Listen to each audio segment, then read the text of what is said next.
things to say. It's this, basically. Labour Party policy, so you're absolutely clear, Labour Party policy, as in the manifesto, as in all our campaigns, is to scratch the cap, full stop.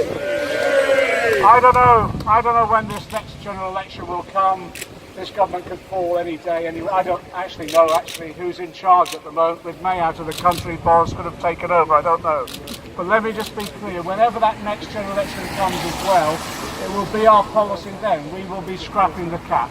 And the reason for that is we cannot have a situation where we have our public servants, people who are dedicated to public ethos, working hard to deliver our policies on the ground. We cannot have a situation where they're living on pay that does not afford them a decent standard of living, does not afford them the ability to have a decent roof over their heads, feed their children and have a quality of life. It's as simple as that. We've now had 7 years of austerity under this government, effectively pay cuts rather than pay freezes as inflation increases, and as a result of that, well, just look at the statistics. The Tories talk about the growth of employment. 2/3 of our children who are in poverty, defined as in poverty, are living in families where people are at work. Why is that? Because wages are so low. We've got 1.25 million food parcels handed out to food banks last year, and it's growing again. Why is that? Because many of those food parcels are going to families where people are in work because of low pay.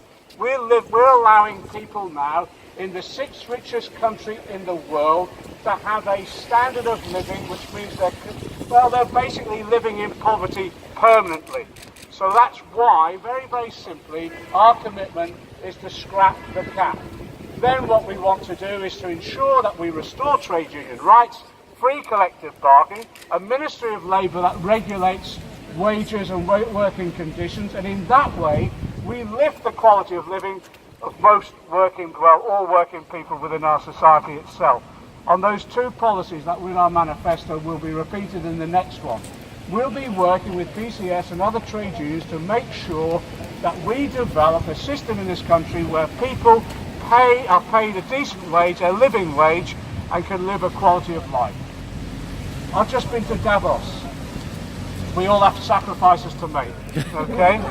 And the message there to some of the richest business leaders in the world, this global elite, was twofold. One, pay decent wages to your staff. Make sure that people can share in the wealth that's now returning to our global economy, the growth that's taking place.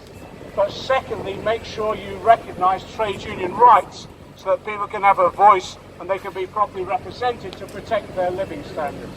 There was one third message which was really went down well, which was pay your taxes, stop using tax havens, stop using aggressive avoidance schemes, and in that way we can pay our wages to our staff and at the same time have decent public services.